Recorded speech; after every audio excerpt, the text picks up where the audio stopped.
So check ko lang itong linya kung meron siyang positive sa negative. Kasi ito yan eh. Itong dulo-dulo nito, itong malaking wire saka itong kabilang side din, kabilang dulo din ito. Yan yung malaking wire din yan. Ito lang kung saan dito yung papuntang fuel pump o kay papuntang galing sa fuse box. Check ko lang ito.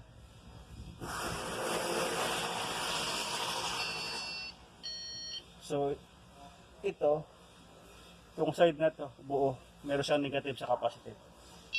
Yan negative, kulay green. So positive, so meron siyang supply na 12.5 volts. Checking ko na rin yung mga wire, maliit na mga wire na to, checking ko na rin. Pasula tayo. Meron.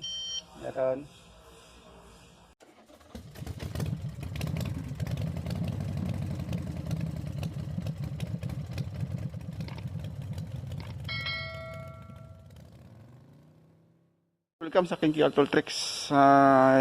GMC Yukon 2008 ba to? So 2008 nga to, GMC Yukon. So bali ang sa airbag ay Chevrolet, pero ito unit ay GMC. So ang problema to guys, ang issue nito wala siyang balik cranking lang siya. So yung sa fuel gauge sa kalahati. So checkin natin. So yung ang fuel pressure gauge ko. So bali kahit walang pressure, so nakapalo agad siya ng 13 or 14 PSI. So i-crank ko. So bali ito kasi issue niya, balik cranking lang. Ayaw mandar. Ito mulay. So ating crank ko ito. Titignan natin kung papalo yung fuel pressure gauge. So ilapit ko sa gauge yung itong camera. So yan, so, i-crank ko. Yan. Hindi pumalo hindi mo lang gumalo yung pressure gauge. Fuel pressure gauge natin. So ngayon, bali kanina yung pag-crank ko, bigla pumandar ng konti, so nawala. Tapos pero yung sa fuel pressure, hindi pumalo, fuel pressure gauge. So ngayon, switch off ko. So tapos ating ilagyan ko ngayon ng lalagyan ko ng primer, ipa-primer ko. So bali nilogan ko na yung sa intake. So ipa-primer ko to, so lalagyan ko ng gasolina. Itong intake na to, susubukan ko ng gasolina, tapos paandarin natin para ma-check natin kung may problema. Pero confirm na doon, unang kita ko na doon sa fuel pressure gauge na hindi pumapalo yung fuel pressure gauge. So ibig sabihin fuel pump kasi hindi pumapalo, pero sure natin na walang problema yung electrical nito. Kung buo yung sa wiring o sa electrical. So pandarin natin, subukan ng gasolina kung aandar siya. So asin ko itong intake, yung hose na to, kasi may throttle body yung sa intake hose, hindi ko na matanggal. So yan, susubukan ko ng gasolina ito sa throttle body. So lagyan ko naman ng gasolina siya siritan ko yung intake, yung throttle body na ito, lagyan ko ng subukan kong gasolina, tapos i-crank natin. So pandarin natin kung aandar siya para ma-sure natin or ma-confirm natin na nagbibigay ng spark yung spark plug, diba? Kung okay yung crankshaft, camshaft position sensor, ganun. So ayan, so andar na siguro yan. Pwede na yan. Yung mga simpleng pagtotrouble lang guys, pangmadalian lang ito, para ma-confirm natin na sa fuel system ang may problema. So ngayon, ibabalik ko to. Yan. So naibalik ko na. So ngayon i-crank natin. Paandarin ka. Para ma-confirm lang natin. So ngayon, switch on. Kasi yung agad-agad yung unang titingnan nyo guys sa ganitong sistema, sa ganitong sitwasyon, pag long cranking o kaya regundo lang siya, agad-agad titingnan nyo kung yung fuel, kung mayroong fuel, baka naman walang fuel. Pero ito may fuel to. Yan, kalahati. So ngayon, i-crank ko ilapit ko ulit tong camera sa fuel pressure gauge. So ngayon i-crank ko, paandarin ko.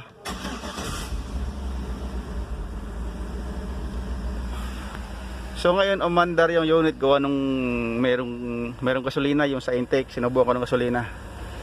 So umandar siya, pero yun patay. Pero yung fuel pressure gauge hindi man lang pumalo. Ayan, hindi man lang pumalo. So hindi man lang gumalaw yung fuel pressure gauge. Sa ano yun, sa linya ng gasolina. So ngayon, ito trouble ko naman ngayon, yung linya naman dun sa papuntang fuel pump.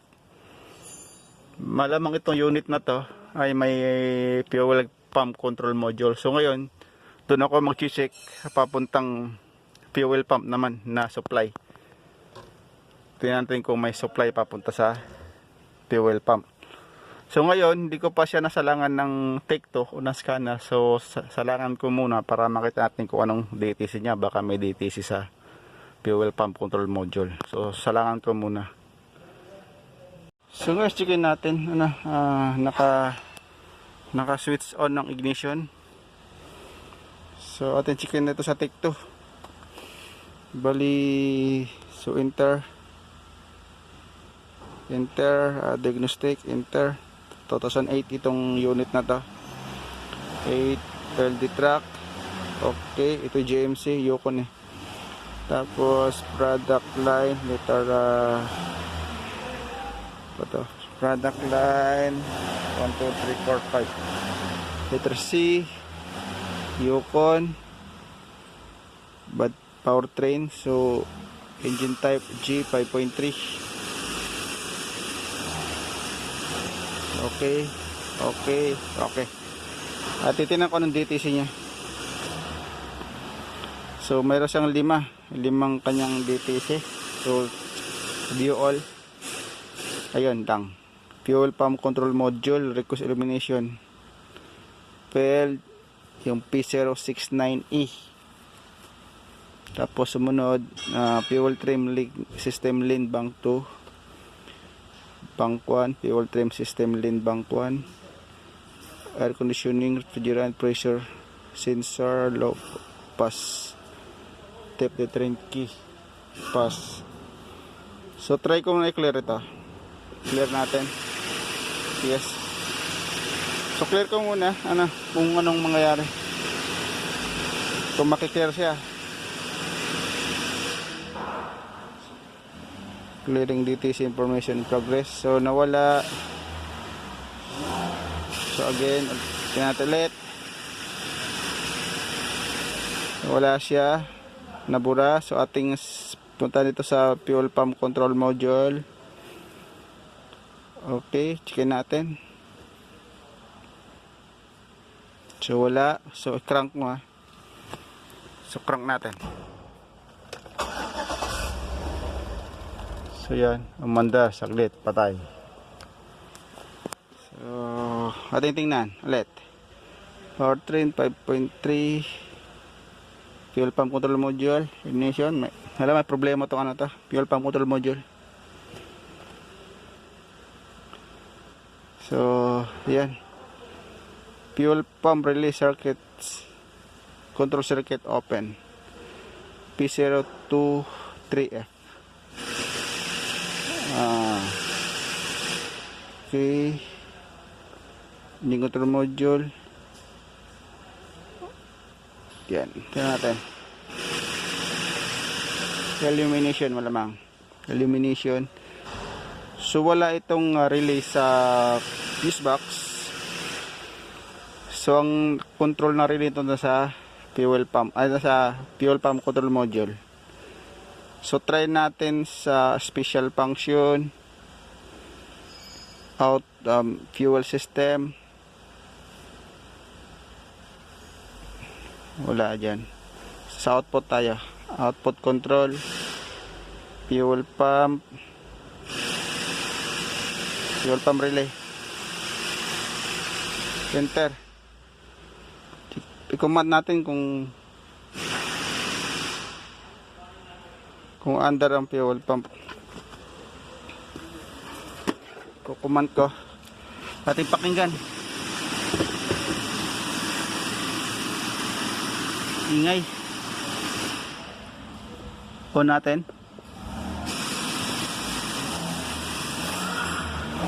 Pakinggan ko mo yung fuel pump. So itong sa fuse box, meron siyang fuel pump relay. Yan. Kaso ang location yan wala. Walang slot available yan ito. Yan na. Ito nakalagay. So wala yan. Sadyang wala siya. Basta may fuel pump control module, wala siyang relay. So ang relay nito nasa loob ng fuel pump control module. So guys, yung kanyang fuel pump control module. Ito sa may ilalim. Ito. So alisin ko muna to. So checking ko lang yung wire para ma-confirm ko na ito nga may problema bago ko siya testingin sa ibang module.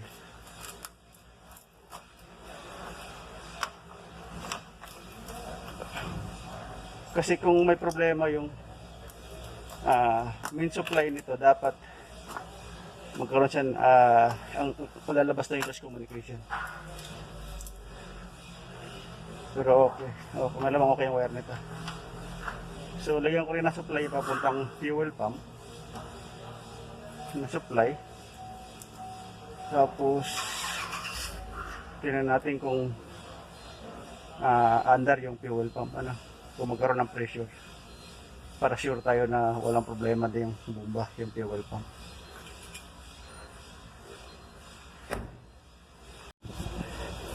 So check ko lang itong linya kung meron siyang positive sa negative. Kasi ito yan itong dulo-dulo nito, itong malaking wire saka itong kabilang side din, kabilang dulo din ito. Yun yung malaking wire din yan. Ito lang kung saan dito yung papuntang fuel pump o kaya papuntang galing sa fuse box. Check ko lang ito.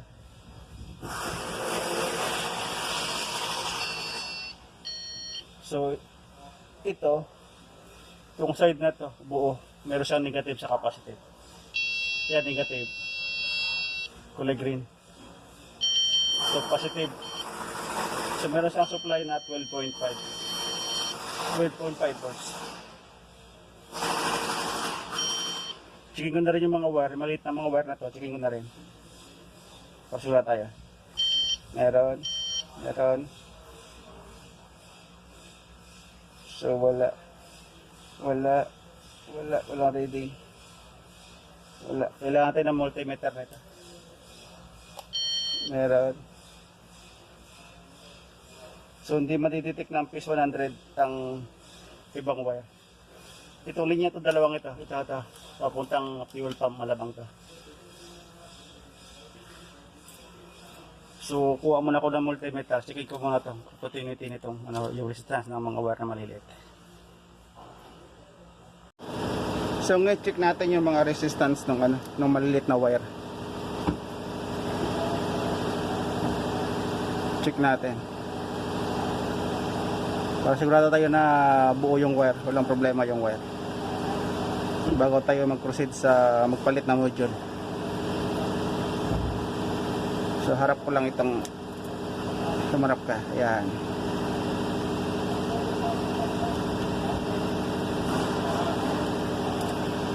Yan, tinan yung multimeter.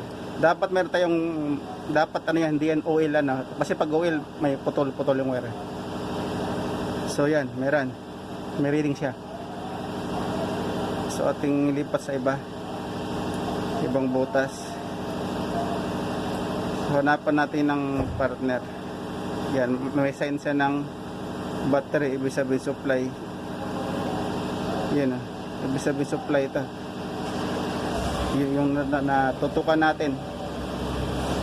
Yan. So lipat ko sa DC volt. Yan. Supply yun So may 9 volts. 9 volts. Pero ano yan, 12 volts dapat yan kasi battery. May na rin battery nito eh. So 9 volts. 9 volts. So okay yung wire na yan. So ating lipat ulit sa resistance. Sa ohms. Sa ohms nakaset yung multimeter. So itong tatlong ito, meron yan. Kanina, di ba? So okay yan. Ito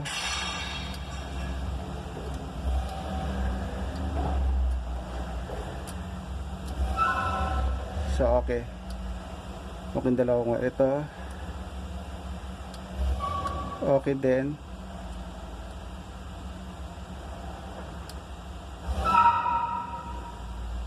Okay din. So ayan, okay, buo yung wire. Walang putol. So ngayon irekta ko na lang muna. Lagyan ko supply. Lagyan supply yung ano, lagyan supply yung fuel pump, yung yung motor. Yan. Ito lagyan supply.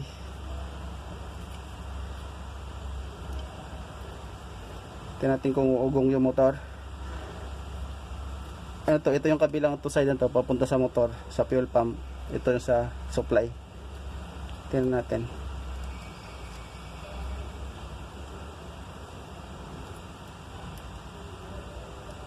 So wala, ayaw spark. Ibig sabihin sa bomba may problema. Sa fuel pump kasi tingnan natin, mayroon ng voltahe yan eh, may supply yan eh. Kanina, di ba check ito kanina?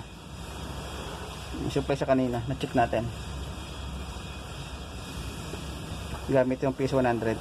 So ngayon double check ulit.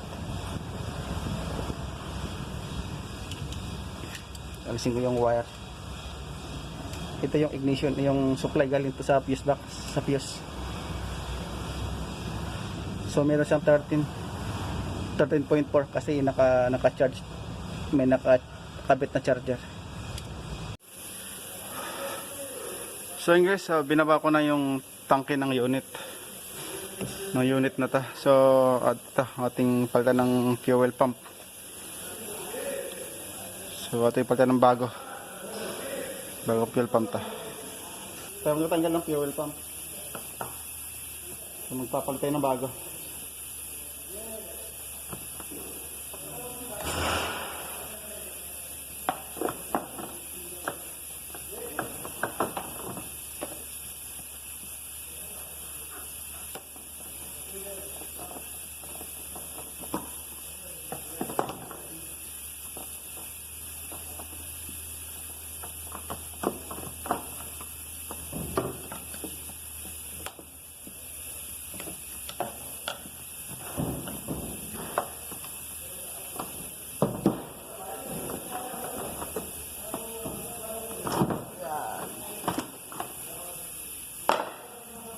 Ating gamitan ng special tools.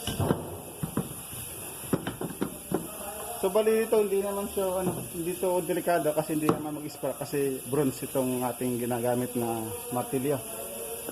So walang spark na mangyayari.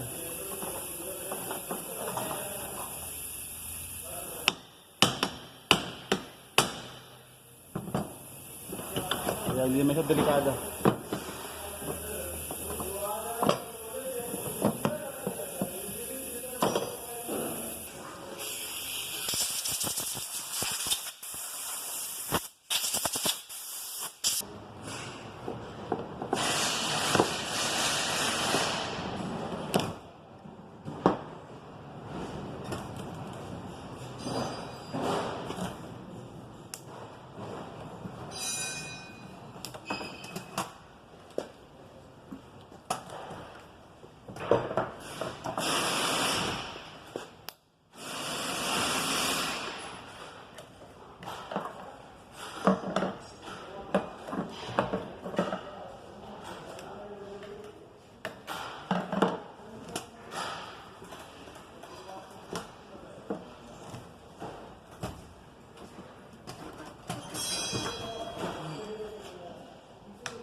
So ngayon guys, so checkin natin itong fuel pump niya. So checkin natin, lagyan natin yung supply kung iikot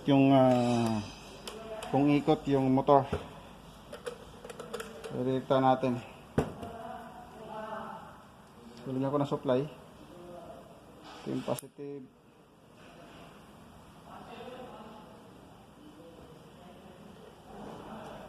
Ito yung negative. So wala, confirm talaga, motor talaga ang problema. Yan walang spark Ito may spark So ito wala.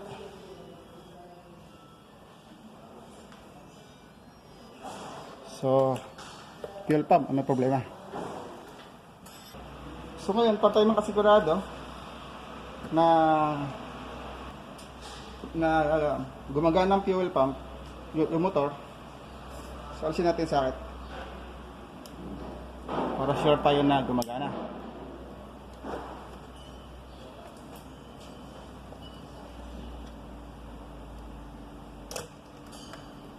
So bago natin ikabit dun sa unit yung supply. So ayan, pakinggan niya. So gumagana. Ibig sabihin good, di ba? Ito walang ogong yung luma. So kinonfirm ko lang na gumagana itong bagong fuel pump.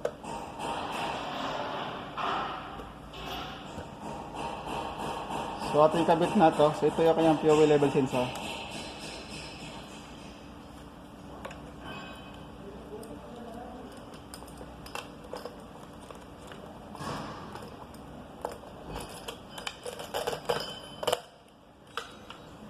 So yung kabit na natin.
Okay, tapos na.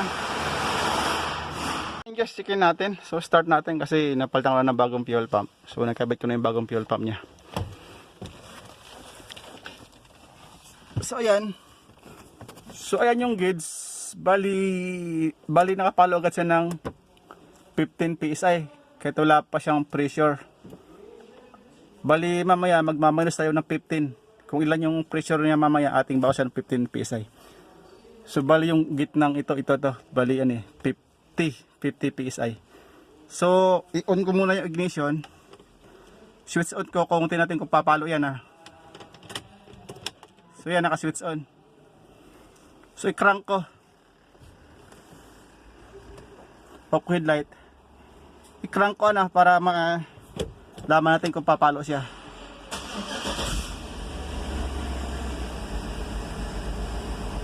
So yan, di pumalo. Yan, umangat. Mabagal lang angat. Yan, taas. Yan, may start na makina. Amandar yung makina.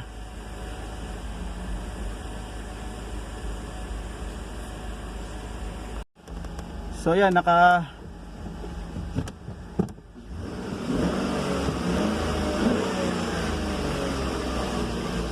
bali ano sa guys, nasa 55 PSI. So minus sa 15, so nasa 40 40 PSI ang pressure niya. So kanina mamabagal na siya umangat. Pero yun yung pressure niya ngayon, so gumagana na yung okay na to.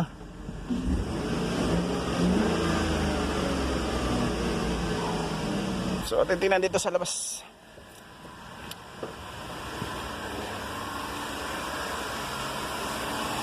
So ayan, umandar na yung unit, gumagana na yung makina. So okay.